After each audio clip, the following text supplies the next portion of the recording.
नमस्कार जंटी में स्वागत है आपका। मैं हूं योगेंद्र, आप देख रहे हैं खास खबर। और खास खबर से आज हम बात कर रहे हैं सीधे राजस्थान विधानसभा से, जहां से अगर अभी की बात करें तो मेडिकल एंड हेल्थ पे चर्चा चल रही है, अनुदान मांगों पर। विधानसभा की कार्रवाई में आज के दिन जरूर कुछ बीच में गतिरोध रहा, लेकिन ये कहा जा कि अंत भला तो सब भला उसके बाद में दुरुस्त है। और दोनों ही पक्ष जिनकी जिम्मेदारी भी है कि हाउस को सुचारू रूप से चलाया जा सके, और अब वो दिखाई भी दे रहा है। खैर चलिए, हम बात करेंगे मेडिकल एंड हेल्थ की, जो अभी डिमांड्स पे चर्चा चल रही है। हमारे साथ विधायक सिका बराला जी हैं और कुलदीप धनखड़ जी हैं भाजपा से। सिका जी, आपने उठाई कई बातें भी कही, आपने इंश्योरेंस से लेके आपने तमाम जो इंफ्रास्ट्रक्चर है उस पर सवाल खड़े किए हैं, और मंत्री जी ने कहा है कि आपको सभी बातों का मैं जवाब दूंगा, आप प्लीज़ सुन के ज़रूर जाएं। देखिए, सजग विपक्ष की यही पहचान है कि हम लगातार जो भी मुद्दे हैं उन पर सवाल उठाते रहें, हम नज़र रखें जो भी सत्ता पक्ष कर रहा है उस पर, और उसी से जनता को जो भी फ़ायदा पहुंच सकता है वो पहुंचेगा। और जितनी भी खामियां हमें लगी हमने उन्हें उजागर किया। हमारी जो पूर्ववर्ती सरकार की जो बहुत अच्छी उपलब्धियां थी हमने उन्हें भी सामने रखा, और हमें उम्मीद है कि चिकित्सा और शिक्षा ये कुछ ऐसी चीज़ें पर चाहे पक्ष हो चाहे विपक्ष हो, उन्हें साथ मिलकर कार्य करना चाहिए। बिल्कुल, मैं लौटूंगा अभी आपके पास में। शिखा जी खुद भी एक पेशेवर डॉक्टर हैं। कुलदीप जी, क्या लगता है आपको कि पहली बात तो कि गतिरोध जो बना उसके बाद में टूट भी गया, तो इससे लगता है कि अब फ्लोर मैनेजमेंट बेहतर हो पाएगा? देखिए, राजस्थान का जो बजट अब की बार जारी हुआ है उसमें सबसे बड़ी बात तो मैं सबसे पहले तो मुख्यमंत्री महोदय को धन्यवाद देना चाहता हूँ कि राजस्थान में ऐतिहासिक बजट हमारी सरकार ने दिया है। और जहाँ आज विषय चला था, मेडिकल हेल्थ पर चर्चा हो रही थी, सवाल जवाब भी हुए। मेडिकल हेल्थ में आप 5 साल के पिछले कांग्रेस शासन के बजट को देख लेना, जितना बड़ा शानदार और जानदार बजट हमारी सरकार ने दिया। मैं तो स्वास्थ्य मंत्री को बहुत बहुत धन्यवाद देना चाहता हूँ। जिस विधायक ने जो मांगा वो दिया। मेरे खुद विराटनगर में 2 CSC बनाए, एक उपजिला स्तरीय अस्पताल घोषित करा है। ऐसा कोई कॉन्स्टिट्यूंसी इन्होंने छोड़ी नहीं। जहाँ पे ट्रॉमा सेंटर देने थे वहाँ ट्रॉमा सेंटर, जहाँ आकस्मिक आवश्यकता हमको पड़ती है वहाँ इन्होंने देने का काम किया है। और साथ में अगर हम कंपेयर करते हैं, जब कोविड का समय था उस पर राजस्थान में कांग्रेस की सरकार थी। हमारी भारत सरकार ने, नरेंद्र मोदी जी की सरकार ने जो सहयोग यहाँ किया था, आपके टोटल वेंटिलेटर से लेकर ऑक्सीजन से लेकर वैक्सीनेशन का काम इतना बड़ी संख्या में हमने किया। राजस्थान की सरकार कांग्रेस का जब शासन था तो इन्होंने हाथ पे हाथ रखकर उसे मानव को मरने के लिए छोड़ दिया था। उसमें भारत सरकार यदि सहयोग नहीं कर रही होती आज हमारे प्रदेश की हालत ये नहीं होती। और 5 साल में इन्होंने इंफ्रास्ट्रक्चर पर कोई ध्यान नहीं दिया, जिसके कारण से आज हमारे सामने समस्याएं आ रही हैं। और मैं मानता हूँ, हम इतना मैं कह सकता हूँ भाजपा का एक जन से विधायक होने के नाते से, पार्टी का प्रवक्ता होने के नाते से कह सकता हूँ कि 5 साल में हम राजस्थान की स्वास्थ्य सेवाओं को और बढ़ोतरी करेंगे। जो हमने गरीब को गणेश मानकर जो काम किया, जो हमने संकल्प लिया था, उस संकल्प को निश्चित रूप से पूरा करेंगे। कुलदीप जी, विपक्ष ये बात उठा रहा है कि करना कुछ भी नहीं है। एम्बुलेंस हमारे टाइम की खरीद के दी हुई हैं, 72 या 78 एम्बुलेंस। शिखा जी हमारे साथ में खड़ी, उन्होंने भी उठाया और भी विधायकों ने उठाया कि बस उनको आपको संचालित करना है, देना है। उसी में 7 महीने का समय लगा दिया।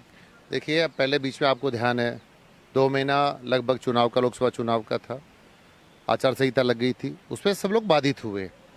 उसके बाद अभी हमारा पहला बजट था, हमने अभी ये चिकित्सा स्वास्थ्य सेवाओं को आगे बढ़ाने का प्रयत्न किया है। जो 5 साल में बहुत ज़्यादा ये रुक गया था, इतना बड़ा ठहराव कांग्रेस के शासन में रहा। हमारी गाड़ी पटरी पर हम लेकर आए, जिसको कांग्रेस ने खराब किया था। और मैं इतना कह सकता हूँ, हमारी सरकार और अच्छा करने का प्रयास करेगी।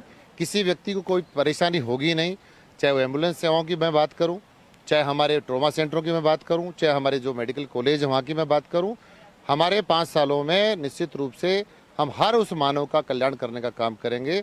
जो पीड़ित व्यक्ति आएगा उसको किसी प्रकार का कोई दिक्कत नहीं होगी। इस हमारी सरकार इसके लिए गारंटी दे चुकी है। मैं कुलदीप जी वापस लौट रहा हूँ आपके पास में। शिखा जी, आप एक डॉक्टर भी हैं, आप देखती भी हैं।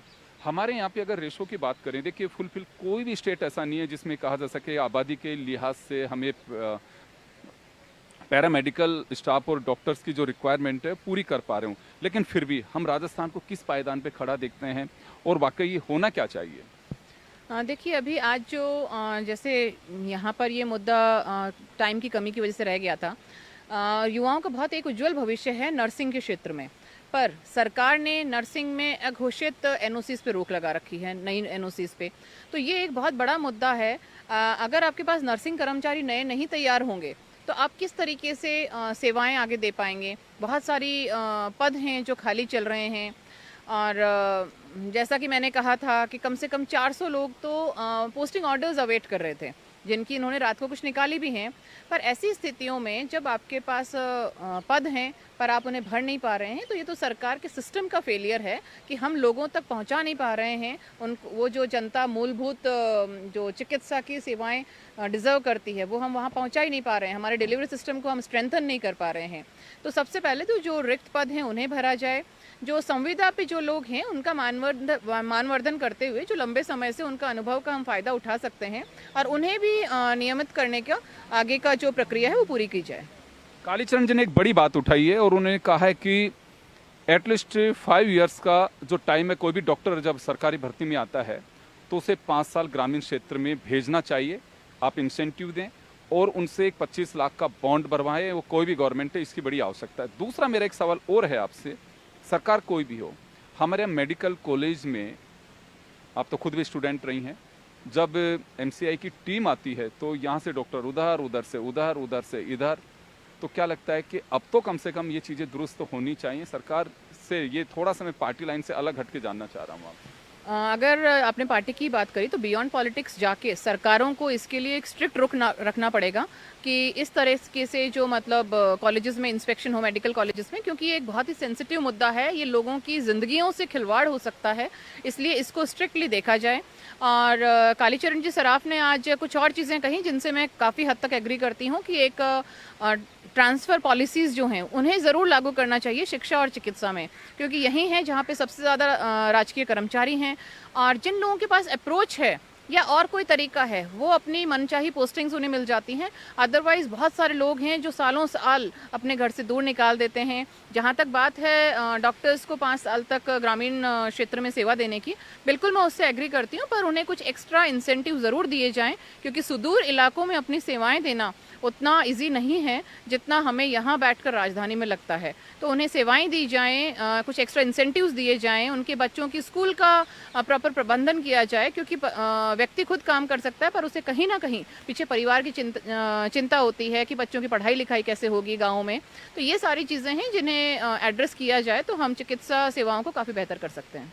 बिल्कुल, बहुत अच्छी बात है, पार्टी लाइन से अलग हट के बात की है। देखिए, रूरल बेल्ट में हमेशा से बड़ी दिक्कत रही है कि आप बिल्डिंग के नाम पे इंफ्रास्ट्रक्चर, वहाँ सुविधाएं भी दे देते हैं, सारी चीज़ें नहीं हो पाती। लेकिन अगर वहाँ डॉक्टर ही नहीं होगा, पैरामेडिकल स्टाफ ही नहीं होगा तो होगा क्या। कुलदीप जी, आप भी और शिखा जी दोनों भी एक सेमी अर्बन या कहूँ कि दोनों का एक मिला जुला है आपका कॉन्स्टिट्यूएंसी, आपके ग्रामीण क्षेत्र भी है और कुछ नगर पालिका, नगर परिषद में इनके भी सेम स्थिति है।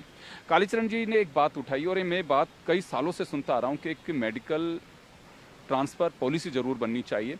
कोई भी डॉक्टर हो, 5 साल के लिए उसको वहाँ पे सेवाएं देनी होंगी या बॉन्ड भरना होगा। उसके अलावा लेकिन गवर्नमेंट को ये भी करना होगा कि ताकि वो अपने बच्चों की ठीक से परवरिश कर सके। कहीं पे जैसे कालीचरण जी ने कहा कि उनके बच्चों के लिए या तो आरक्षित सीटें हों स्कूल एजुकेशन में, उसके बाद में अपने आप जैसी होगी देखा जाएगा। तो ये वाकई कुछ किया जाना चाहिए। मैंने जैसे इनसे पूछा, इन्होंने भी अप्रिशिएट किया, पार्टी लाइन से अलग हटके। आप तो ग्रामीण क्षेत्र से हैं, विधायक पहली बार बने होंगे, लेकिन मैं देख रहा हूँ कि दशकों से आपको ग्रामीण क्षेत्र में काम करने का एक्सपीरियंस है। वहाँ की जो चिकित्सा स्थितियाँ हैं वो आप बहुत बेहतर से जानते हैं। वाकई इसके लिए कोई मैकेनिज्म डेवलप किया जाना चाहिए। स्थानांतरण पॉलिसी बननी चाहिए और हमारी सरकार बहुत जल्दी इस व्यवस्था को पूरी करने जा रही है। हम ट्रांसफ़र पॉलिसी लेकर आ रहे हैं और मैंने कहा ना, ये कुछ सरकारों का प्रबंधन का पूरा खेल है। और बार बार मैं थोड़ा सा पार्टी उसलिए शामिल कर रहा हूँ कि 5 सालों में ट्रांसफ़र पॉलिसी यदि कांग्रेस की सरकार बनाती तो हमारे सामने आज ये दिन हमें देखने नहीं पड़ते। आज हमारे गांव में सारे अस्पताल खाली पड़े हैं। मैं जहाँ के पूरे ग्रामीण इलाके में आप जहाँ जाकर देखोगे सारे जितने भी पोस्ट हैं सारी वैकेंट पड़ी हुई हैं। और हमारी सरकार इस पर काम करने जा रही है। ट्रांसफ़र पॉलिसी हम बहुत जल्दी लेकर आ रहे हैं और जिसमें हमें फिक्स करने वाले हैं कि कहाँ आपके जो हार्ड जॉब है वो कहाँ करनी पड़ेगी, कैसे शहर में कितना टाइम आप रुक सकते हैं, ठहराव हो सकता है, गांव में ढाणियों में जहाँ जहाँ आवश्यकता पड़ेगी। और पैरामेडिकल की मैं बात करूँ तो वास्तविक स्टाफ की बहुत आवश्यकता है, जिसके लिए अभी हमारी सरकार ने घोषणा करी है। हमारे प्रदेश के मुख्यमंत्री माननीय भजन लाल शर्मा जी ने, हमारे फाइनेंस मिनिस्टर दोनों ने ये कहा कि हम 4 साल में 4 लाख लोगों को रोजगार देंगे। तो क्या इसके लिए सब हम उसका अलग अलग छांट कर कि कौन से डिपार्टमेंट में कितनी भर्ती होने जा रही हैं, उसके लिए उल्लेखित भी हम करने वाले हैं। और मैं समझता हूँ जो 4 लाख भर्तियाँ राजस्थान में होंगी तो ऐसा कोई क्षेत्र नहीं बचेगा जहाँ पर, चाहे वो शिक्षा का क्षेत्र हो, चाहे वो मेडिकल का क्षेत्र हो, चाहे अन्य कोई डिपार्टमेंट्स हो, उनमें सब भर्तियां हमारी जो वैकेंट पोस्ट पड़ी उनको सबको भरने का हम लोग काम करेंगे, जिससे हमारे प्रदेश की जनता को लाभ मिल सकेगा। जी, तो ये माना जा सकता है कि सरकार के जब 1 साल होंगे तो उस वक्त तक चिकित्सा की काफ़ी जो चीज़ें आज जो सदन में उठाई जा रही हैं वो दुरुस्त होंगी। निश्चित रूप से होंगी। आपको ध्यान है जब बजट प्रदेश की विधानसभा में जो रखा गया था, उसके बाद हमारे मुख्यमंत्री महोदय ने सारे प्रभारी मंत्रियों को बुलाया, प्रभारी सचिवों को बुलाया और तत्काल प्रभाव से अपने प्रभार वाले जिलों में भेजा। उनको कहा कि जो हमने बजट में घोषणाएं करी हैं वो बजट की तमाम घोषणाएं इंप्लीमेंट होनी चाहिए, ज़मीन पर जानी चाहिए। उसके लिए माननीय मुख्यमंत्री महोदय ने सबको निर्देशित किया है और एक एक जो बजट में हमारी सरकार ने बात कही है, हमारी सरकार निश्चित रूप से उसको पूरा करेगी। चलिए मैं सर वापस आ रहा हूँ। मैम, पार्टी लाइन से अलग हटके तो कुलदीप जी बात कर रहे हैं, लेकिन पार्टी जरूर शामिल कर रहे हैं। उनका कहना है कि अगर आप लोग करते तो स्थितियाँ नहीं बनती, ग्रामीण क्षेत्र में प्रॉब्लम है, लेकिन वो बात आप ही के खाते में डाल रहे हैं। कुलदीप जी एक मंझे हुए नेता हैं और मैं जनता की प्रतिनिधि होने के साथ में डॉक्टर भी हूँ, समझती हूँ कि वहाँ पे डॉक्टर्स को क्या समस्या आ रही है, मरीजों को क्या समस्या आ रही है और कहीं ना कहीं शायद आपको सिस्टम में ये चीज़ें इम्प्लीमेंट करने में भी क्या समस्या आ रही है। तो जैसे ट्रांसफर पॉलिसीज़ की हम बात कर चुके हैं, ग्रामीण हमने बात करी कि CHOs हैं, बहुत सारे CHO की भर्तियाँ अटकी हुई हैं। अगर CHOs आपके वहाँ पहुँचते हैं तो हम हेल्थ डिलीवरी सिस्टम को काफ़ी हद तक इम्प्रूव कर सकते हैं। पर 5,000 से ज़्यादा भर्तियाँ अटकाना, 12,000 लोगों का जो प्रक्रिया उनको रेगुलर करने की थी वो आखिरी चरण में अटकी हुई है, उन्हें रेगुलर ना करना, तो ये बहुत सारी चीज़ें हैं जो सरकार की अभी शिथिलता दिखाते हैं। 7 महीने आपको मिले हैं, भले ही उसमें चुनाव थे पर ब्यूरोक्रेसी तो काम कर ही रही थी, आपको सिर्फ आदेश देना था और बहुत सारी चीज़ें थी जो आचार संहिता से एग्जेम्प्ट भी की गई थी। तो ऐसी चीज़ों पे काम किया जाना चाहिए था। देखते हैं आगे सरकार इस पे कितनी स्पीड से, कितनी पेस से काम करती है, पर डेफिनेटली जनता को चाहिए एक हेल्दी हेल्थ सिस्टम और उसके लिए जनता को ये नहीं समझना है कि आपका ये कारण हो गया या वो कारण हो गया इसलिए काम अटक गए। जनता को काम चाहिए, ये सारी चीज़ें सिस्टम समझे, सरकार समझे, उनका निराकरण करे। बिल्कुल आपने सही कहा कि जो डिपार्टमेंट हेल्दी होना चाहिए, पहले तो उसकी हेल्थ से जुड़ी जो क्वेश्चनरीज है उन्हें सोल्व करने की आवश्यकता है। आपने एक सवाल खड़ा किया कि सडन इंस्पेक्शन आप लोगों ने किया लेकिन उससे हालात नहीं सुधरे। देखिए अभी का वाकया बताती हूँ मैं, 10 दिन के अंदर का। एक मरीज़ वहाँ पर पहुँचता है, जो अटेंडेंट वो अपने मरीज़ को स्ट्रेचर पे खुद चला के वार्ड तक ले जाता है। वहाँ पर अपने मरीज़ को स्ट्रेचर से उतार कर वहाँ जो भी उसका कार्य था वो करने लगा। स्ट्रेचर कोई और ले जाता है, कौन ले जाता है वो उसे ध्यान नहीं। कुछ देर में वहाँ के कर्मचारी आते हैं और कहते हैं आप स्ट्रेचर वापस लाओ, स्ट्रेचर वापस लाओ। उसने अपनी हेल्पलेसनेस बताई कि भैया मैं तो मेरे मरीज़ का काम कर रहा हूँ, मैं कहाँ से लाऊं, आप लोग देखो इधर उधर कैमरा चेक करो, कोई ले गया होगा, स्टाफ ले गया होगा, दूसरा अटेंडेंट ले गया होगा। काफ़ी देर जद्दोजहद के बाद में उसे कर्मचारियों द्वारा कहा जाता है कुछ छोटा मोटा लेना देना करके और इस मामले को सेटल करो। एक गरीब आदमी जो वहाँ पर खुशी खुशी नहीं जा रहा है, अगर उसे ये दृश्य देखना पड़ रहा है, इस स्थिति का सामना करना पड़ रहा है, तो आप समझ सकते हैं कि हमारे अस्पतालों के अंदर ही अंदर सिस्टम कितना बीमार है। तो इन चीज़ों को, छोटी छोटी चीज़ों को संज्ञान में लेते हुए अगर आपके मुख्यमंत्री वहाँ पर दौरा कर रहे हैं और कर्मचारियों में कोई तरह का भय नहीं है, तो किस तरीके से आपने सुधार किया? इस औचक निरीक्षण का मतलब क्या हुआ? रिजल्ट तो आना चाहिए ना। नर्सिंग ऑफिसर्स को सस्पेंड किया गया पर रिजल्ट तो हमें कहीं नहीं दिख रहा। तो ये सिर्फ पेपरबाजी के लिए काम नहीं होने चाहिए, धरातल पर काम होना चाहिए। आप ये चेक कर रहे हैं कि ये कितने बजकर कितने मिनट पर आया, उससे ज़्यादा कहीं ज़रूरी है कि आपका सुबह से लेकर शाम तक कार्य और महीने के अंत में आपको कार्य में क्या चेंजेस महसूस हो रहे हैं। आपके हिसाब से होना क्या चाहिए?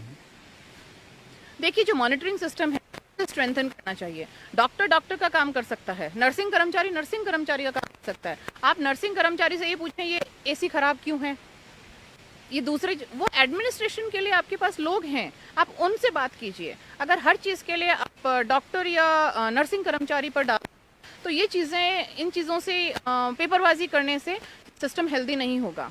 अभी बात की आज सराफ जी कि हमने किडनी रैकेट को पकड़ा, बहुत अच्छी बात है, हम भी प्रेस करते हैं कि आपने उस रैकेट को पकड़ा, पर आज उसकी स्थिति कहाँ है? आपने छोटी मछलियों को तो पकड़ लिया, बड़ी मछलियाँ जो बड़े मगरमच्छ हैं, आप किंग पिन तक पहुँचे या नहीं पहुँचे, उसकी कोई अपडेट नहीं है। जो कॉरपोरेट हॉस्पिटल्स बड़े, जो प्रभावी हॉस्पिटल्स इसमें इन्वॉल्व थे, आपने उन पे क्या एक्शन लिया? वहाँ पे चीज़ें क्लियर नहीं हैं। तो छोटे मोटे लोगों को आप पकड़ते रहें, ड्रग पेडलर्स को पकड़ रहे हैं पर किंग पिन को नहीं पकड़ रहे, तो वो सिस्टम तो वैसे ही चलेगा। आपने आज यहाँ पकड़ लिया तो कहीं और चल रहा है। तो कहीं ना कहीं स्ट्रिक्ट मॉनिटरिंग रखने की आवश्यकता है। मैं वापस बजट से जुड़ी कुछ महत्वपूर्ण जानकारी आपसे लूंगा। सर, अखबारबाजी के लिए नहीं करना चाहिए, सीधा कांग्रेस का आरोप है। दुरुस्त भी होना चाहिए। अगर आप कहीं जा रहे हैं मॉनिटरिंग के लिए, और जिस पे एक सवाल भी खड़ा किया है इन्होंने कि मॉनिटरिंग होनी चाहिए, बहुत बेहतर बात है कि आप जाइए, लेकिन उसका रिजल्ट दिखना चाहिए, और रिजल्ट दिखाई नहीं दे रहा है। ये कहना है शिखा जी का। सबसे पहले डॉक्टर शिखा जी को धन्यवाद देना चाहता हूँ। ये भी मेरी तरह किसान की बेटी हैं, और जब हमारे प्रदेश की वित्त मंत्री जब बजट पढ़ रही थी, तो सबसे पहले तो इनको मैं इस बात के लिए धन्यवाद देना चाहता हूँ कि इन्होंने स्वयं ने भी बजट का स्वागत किया है। इसके लिए बिल्कुल साधुवाद की पात्र है। देखो, हमेशा राजनीति में हम आए हैं तो जनता के विकास के लिए आए हैं, क्षेत्र के विकास के लिए आए हैं। हमें काम करवाना है, जनता की हमें सेवा करनी है, और आपका भी समर्थन उसमें था। देखिए, मैंने कहा ना कि 5 सालों का जो हाल था, मैं बार बार इसलिए रिपीट कर रहा हूँ, ये अभी हमारी सरकार ने ऐसा प्रत्येक विधानसभा स्तर पर स्पेसिफिक रूप से हमने कोई एक सीएससी मॉडल सीएससी बनाने की घोषणा हमारी सरकार ने की है। इसका मतलब आपको सारा पता ही है। आज वहाँ जो सीएससी मॉडल के रूप में बनाएंगे, उसमें अच्छे बेड होंगे, वेंटिलेटर की सुविधा उसमें होगी, अच्छे डॉक्टर, उसमें जो एक्सपर्ट डॉक्टर्स हैं उनकी टीम वहाँ काम करेगी। देखिए, हमने कहा ना, हम धीरे धीरे जो 5 साल का जो एक सिस्टम इनका कांग्रेस पार्टी का जो सरकार के समय था, उस मिथक को तोड़ने का हम लोग प्रयास कर रहे हैं। और ये घोषणाएं जितनी भी हमने करी हैं, जब एक एक चीज़ इम्प्लीमेंट हो जाएगी, उसके बाद देखना कि अस्पतालों के हालात क्या है। हम चाहते हैं कि हमारा सरकारी अस्पताल प्राइवेट अस्पताल के माफिक कंपेयर यदि करेंगे तो उसको अच्छा दिखना चाहिए, और वो सुविधा, अब आप देख सकते हैं एसएमएस अस्पताल कितना बड़ा अस्पताल है हमारे यहाँ। मगर यदि मैं नॉर्थ इंडिया की बात करूँ, उत्तरी भारत में यदि बात करता हूँ, तो एसएमएस को उन 5 अस्पतालों में काउंट किया जाता है जहाँ पर लोग, देश के लोग इलाज करवाने के लिए हमारे एसएमएस में आते हैं। जितनी असुविधाएं हमारे जितने मरीजों को हो रही हैं, उसको और बेहतर कैसे अच्छा किया जा सकता है, उस पर हमारी सरकार पूरा कॉन्सेंट्रेट कर रही है। और साथ साथ मैं भर्तियों से लेकर, डॉक्टरों की पोस्टिंग से लेकर, जब तक आप ट्रांसफर पॉलिसी नहीं बनाएंगे तो अब आराम गैराम चलता रहेगा। तो हम इस बात पर हमारी सरकार प्रयत्न कर रही है कि अभी हमने जो ट्रांसफर पॉलिसी जब हमारी आ जाएगी, तो निश्चित रूप से हमारे अस्पतालों में सुधार होगा, और जो प्रॉपर तरीके से जो हमारे मरीजों को इलाज मिलना चाहिए था और बेहतर मिल पाएगा। इसके लिए हमारी सरकार वचनबद्ध है, निश्चित रूप से काम को पूरा करने वाली है। शिखा जी, वचनबद्ध है सरकार। मैं तो खुद भी कहता हूं कि अगर आप बजट भी लेकर के आते हो, और सबसे बड़ी बात तो है कि चुनाव से ठीक पहले जो मैनिफेस्टो होता है पार्टी का, क्योंकि लोग उस पर भरोसा करते हैं, उसे धरातल पे उतारा जाना चाहिए। और पिछले कुछ सालों से मैं देख भी रहा हूं, जो सरकारें आपकी रही हो चाहे इनकी रही हो, वसुंधरा जी के वक्त भी ये बात कही जाती है कि पहली कैबिनेट में हम मैनिफेस्टो को रखते हैं और उसके आधार पर हमारी पॉलिसियाँ बनाते हैं। खैर, अब बात बजट से जुड़ी। बजट में माँ योजना की बात की गई है, आयुष्मान, मुख्यमंत्री आयुष्मान योजना की बात की गई है। आप तो डॉक्टर हैं और खुद बहुत बारीकी से चिकित्सा पद्धति को भी जानती हैं और सिस्टम को भी जानती हैं, समझती हैं। क्या लगता है कि कुछ इसमें एक ऐसा विजन होगा? चलिए, नाम रिप्लेस किए जा सकते हैं, लेकिन मरीज को फ़ायदा मिलना चाहिए, जो पीड़ित है उसको फ़ायदा मिलना चाहिए। पीड़ित इस वजह से कह रहा हूँ कि आप समझ सकते हैं कि हॉस्पिटल्स में जो जाता है, आपने बहुत अच्छी बात की थी स्ट्रेचर वाली पे, कि देखिए कोई सुकून से तो आता नहीं है, कोई तकलीफ में होता है तभी अस्पताल में आता है। तो जो योजनाएं सरकार लेके आई है, ये कुछ धरातल पे उतरती हैं या रनिंग उसमें रहती हैं, तो कुछ बेहतर होगा राजस्थान के लिए? जो भी माँ योजना के अंतर्गत घोषणाएं की गई हैं, उनकी थोड़ी और डिटेल मिले तभी हम कुछ बता सकते हैं। क्योंकि इन्होंने बताया कि हमने कैंसर के डे केयर पैकेजेस, जो 73 पैकेज पहले से वही चल रहे थे और जनता को उनका लाभ मिल रहा था। इन्होंने कहा हमने पीडियाट्रिक पैकेज भी लगाए हैं, पर पीडियाट्रिक्स में कौन से पैकेज लगाए? पीडियाट्रिक्स में तो पहले से काफ़ी पैकेजेस चल रहे थे। दूसरी बात, इन्होंने कहा कि हम जो गर्भवती महिलाओं की जांच के लिए लाए हैं, बहुत अच्छी बात है, मैं स्वागत करती हूँ उसके लाए हैं, पर कहीं भी इन्होंने स्पेसिफाई नहीं किया है कि उसमें क्या जांचें की जाएंगी। अगर नॉर्मल सीबीसी और खून की नॉर्मल जांचें करनी है, वो तो पहले भी हो रही थी, पर आप इसको प्राइवेट सेक्टर को इसमें इंक्लूड करें। उनकी सोनोग्राफीज भी ठीक हैं, पर आजकल के जो बदलती हुई जीवन शैली को अगर हम देखते हैं, तो जो गर्भस्थ शिशु है उसके लिए बहुत सारी जेनेटिक जांचें भी आजकल कई लोगों को एडवाइस की जाती हैं, जो महंगी भी होती हैं। लेवल 2 स्कैन होता है, वो हर महिला में करीब करीब हम आजकल की जीवन शैली को देखते हुए बताते हैं। ज़रूरत पड़ती है उसमें जेनेटिक टेस्टिंग होती है, मार्कर टेस्टिंग होती है, जो एक नॉर्मल आम आदमी के लिए काफ़ी महंगी होती हैं। क्या उसका कोई प्रावधान कोई ना कोई सेंटर पे है या नहीं है? टर्शरी लेवल तक पर मेरे ख्याल से वो गवर्नमेंट सिस्टम में अवेलेबल नहीं है।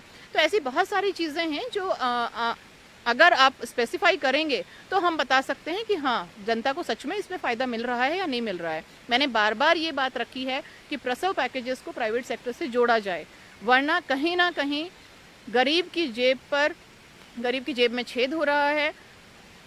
जो मातृ और शिशु जो MMR और NMR है, उसको हम इम्प्रूव नहीं कर पा रहे हैं। अगर हम प्राइवेट सेक्टर को इसमें लाते हैं तो हमें बहुत सहायता मिलेगी। और कुछ सालों पहले प्राइवेट सेक्टर इसमें था भी। एक बार मेरा सवाल है ये, फिर मेरा वही, मैं कोशिश भी करता हूँ कि पार्टी लाइन से कुछ अलग हटकर, क्योंकि सब्जेक्ट आपसे जुड़ा हुआ है, इस वजह से आपसे सवाल कर रहा हूँ। चिरंजीवी योजना आई, इसमें मैं खारिज नहीं करूंगा, इससे बहुत सारे लोगों को बेनिफिट मिला, मैं खुद भी देखा, मेरे कई लोगों को भी उससे बड़ा बेनिफिट मिला। लेकिन कुछ चीज़ें ऐसी होती हैं कि प्राइवेट इंश्योरेंस का मतलब होना चाहिए कि प्राइवेट अगर उसमें भी आप जाते हैं तो करवा सकते हैं। वसुंधरा जी के वक्त भी ये योजना आई और आपके वक्त भी रही। प्राइवेट हॉस्पिटल्स हाथ खड़े कर देते हैं कि नहीं साहब हम नहीं लगाएं, बाकायदा बोर्ड लगा देते हैं उस पर कि इस पैकेज के लोग मरीज हैं यहाँ पे भर्ती नहीं किए जाएंगे, उनका इलाज नहीं किया जाएगा। वाकई इसमें कुछ किया जाना चाहिए, दुरुस्त किया जाना चाहिए, क्योंकि आप प्रीमियम भरते हैं तो या तो कंडीशंस में इम्प्रूवमेंट किया जाए या उस तरह से प्रीमियम दिया जाए। चाहे RGHS देखें चाहे चिरंजीवी देखें, दोनों की खुद की अपनी कुछ लिमिटेशंस हैं। चिरंजीवी में बहुत सारे पैकेजेस हैं जो लिस्ट में ही नहीं हैं, तो प्राइवेट अस्पताल उनका इलाज किस तरह से कर पाएगा। और बहुत सारे पैकेजेस ऐसे भी हैं, अगर आप बात करते हैं कि जो जिन पैकेजेस पे वो अस्पताल सर्वाइव ही नहीं करेगा, खुद को उसको जेब से पैसे लगाने पड़ रहे हैं, तो हो सकता है वो अपने हाथ खींच लेते हों। पर इस पे मेरा यही सुझाव था कि जब भी आप इंश्योरेंस कंपनी से एक इस पे वार्ता करते हैं, जो भी आपके टर्म्स एंड कंडीशंस बनते हैं, तो उसमें कहीं ना कहीं जो निजी अस्पतालों का जो प्रतिनिधित्व मंडल है, उससे भी आप राय मशवरा करें और बीच के कुछ ऐसा रास्ता निकाला जाए कि प्राइवेट सेक्टर पूरे एनर्जी के साथ आपके पब्लिक सेक्टर के साथ में लगे और हम व्यवस्थाओं को बेहतर कर सकें। मैं वापस लौट रहा हूँ आपकी बात में। कुलदीप जी, एक बड़ी पीड़ा है, आपने खुद ने भी देखा होगा, योजनाएं गवर्नमेंट लेके आती है और मकसद भी यही होता है कि इससे आम जन को इलाज मिल सके। मैं तो एक बात और कहूँगा कि आप हो, चाहे शिका जी हो, चाहे दूसरे विधायक हों, आप लोगों का सबसे बड़ा टेस्ट हर 5 साल में होता है। कोशिश करते हैं कि मैं पास होकर के लौटूं। देखिए, ब्यूरोक्रेसी का अपना सिस्टम है, जिस दिन नौकरी लग गई, रिटायरमेंट हो जाएगा, कोई कुछ नहीं कर सकता। लेकिन आप लोगों को जाना है। कुछ चीज़ें ऐसी होती हैं कि पार्टी लाइन से ऊपर हट करके जिस प्लेटफॉर्म पर आप उठा सके उठाना चाहिए, मेरा ये अपना मानना है। अदरवाइज तो एक गिल्टी जरूर फील करोगे कि यार मैं उठा सकता था, उठा नहीं पाया। इंश्योरेंस से जुड़ी जो भी योजना है, आप लोग भी आयुष्मान भारत योजना लेकर के आए हैं, आम आदमी का इलाज उससे कराएंगे।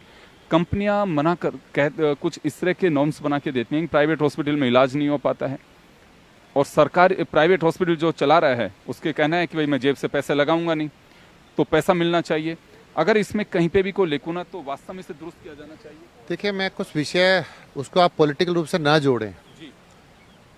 हमें जिस समय प्रधानमंत्री हमारी आयुष्मान योजना जब आई है, देश के प्रधानमंत्री जी ने लागू करी थी, तो राजस्थान में गहलोत जी ने योजना को स्वीकार नहीं किया था और चिरंजीवी योजना के नाम से योजना को लॉन्च किया था। और चिरंजीवी योजना में ऐसा मैं नहीं कह सकता कि लोगों को लाभ नहीं मिला। मैंने कई मंचों पर कहा कि जो मेडिकल हेल्थ जो पॉलिसी आ रही हैं या जिनमें ऐसी हमारी सरकार को योजना लेकर आ रही है, तो निश्चित रूप से आम आदमी को उसको लाभ उसका मिलता है।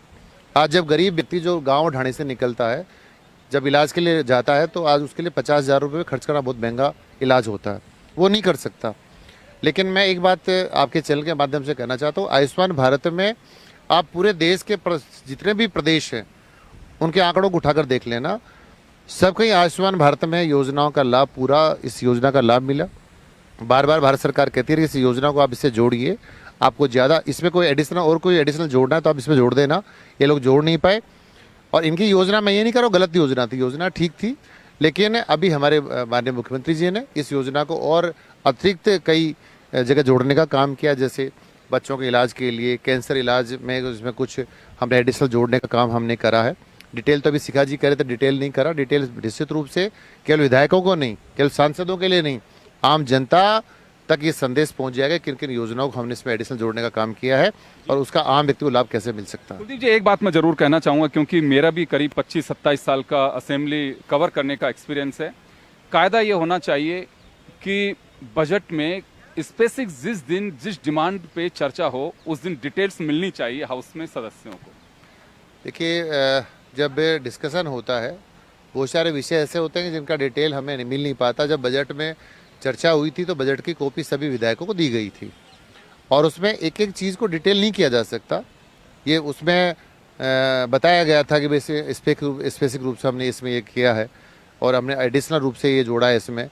तो इसमें बाकी जो डिटेल कर देंगे सरकार, अभी मंत्री महोदय से हमने आग्रह भी करा है कि क्या क्या इसमें एडिशनल जोड़ने वाले हो, ये सारा डिटेल यदि आ जाएगी तो हमें भी ज़्यादा इसका फ़ायदा मिलेगा और अन्य आम आदमी को इसका लाभ मिलेगा। क्योंकि बजट की इतनी बड़ी कॉपी होती है, अब उसको सब चीज़ों को डिटेल तो नहीं किया जा सकता, लेकिन सरकार ने एक अच्छी पहल करी है। और मैं इतना समझता हूँ कि अब की बार बजट में मैं केवल मेडिकल की बात ही नहीं कर रहा हूँ। मैं तो गाँव का व्यक्ति हूँ, मेरे पापा ने हमेशा खेती करी है, मैं किसान का बेटा हूँ। जहाँ पानी चला गया, पानी सूख गया, मैं कभी कल्पना ही नहीं कर सकता था कि मेरे यहाँ ERCP आएगी। DPR में नाम नहीं था, कांग्रेस ने 5 साल में जोड़ा नहीं। हमारी वसुंधरा जी सरकार 2017 में हम ही ERCP को लेकर आए थे। अब वो देखिए ज़मीन पर आने लगी है। मैं इतना खुश हूँ कि मेरे यहाँ 4100 करोड़ रुपए ERCP के लिए स्वीकृत हुए हैं। अब आप समझिए, मैंने लोगों को एक सपना था मात्र, एक कभी कल्पना लोग करते थे कि ऐसा होना संभव है। पानी की जब डिमांड पे आएगी चर्चा मैं जरूर जोड़ूंगा, क्योंकि आज मैं मेडिकल से बाहर नहीं निकलना चाहता। चलिए शिखा जी, एक आखिरी सवाल आपसे है मेरा। कुछ चीज़ें ऐसी हैं कि जो पहले उन्हें डिफाइन कर देना चाहिए कि आप तो पहली बार विधायक बनी हैं, कुलदीप जी पहली बार बने हैं। कुछ चीज़ें हों जिनको कुलदीप जी कहना है कि बजट में सारी चीज़ें दी हुई हैं, कॉपी आप लोगों के पास में, तो पूरी तरह से उसे एक्सप्लेन किया गया उसमें। देखिए, बजट जिस दिन पढ़ा गया, बजट भाषण हुआ और आज के बीच काफ़ी समय निकल गया है, तो बेहतर होता कि जिस दिन जिस विभाग की अनुदान मांगे रखी गई हैं उससे पहले हमें एक एक कॉपी प्रोवाइड कर दी जाती डिटेल्स की। हाँ, बिल्कुल मैं भाई साहब से एग्री करती हूँ कि बजट भाषण के दौरान और उसमें आप सारी डिटेल्स नहीं दे सकते, पर विभाग वाइज आप ज़रूर जैसे जैसे अनुदान मांगों पर चर्चा हो तो वो प्रोवाइड करानी चाहिए, ताकि हम और अच्छे से उस पर एनालाइज कर सकें। क्योंकि यही सदन है जहाँ पे जो चीज़ें डिस्कस होंगी वहीं से पॉलिसीज़ बनेंगी और वही जनता तक पहुँचेंगी। तो जनता को इसका पूरा फ़ायदा मिलना चाहिए। अगर सदन का डेली का यहाँ पे इतना खर्चा हो रहा है, लोग यहाँ पर देख रहे हैं, पूरा भारत आपको देखता है, तो कुछ ना कुछ आउटपुट हमें पॉजिटिव जनता को देना चाहिए। बिल्कुल आप सही कह रहे हैं। और देखिए, किसी भी स्टेट के लिए या कंट्री के लिए हम हैप्पी इंडेक्स में चीज़ें तलाशते हैं। मेडिकल और एजुकेशन दोनों को लेकर के सरकारों को मैं तो कहूँगा कि एक तरह से एक धर्म की तरह निभाना चाहिए। ये दो चीज़ें ऐसी हैं कि आम आदमी का पैसा सबसे ज़्यादा लगता है। गरीब हो चाहे अमीर हो, मेडिकल सुविधाएं जब जूझता है तो उसके लिए बड़ी तकलीफ की बात हो। जब पैसा जेब से जाता है तो इस पर वाकई सरकारों को पार्टी लाइन से अलग हट करके इस तरह का मैकेनिज्म डेवलप करना चाहिए। अगर कोई सदस्य अगर वाकई वाजिब सुझाव देते हैं तो उसको शामिल करना चाहिए। शिखा जी, आपका और कुलदीप जी का बहुत बहुत शुक्रिया। खास खबर में इतना ही, दीजिए इजाजत, नमस्कार।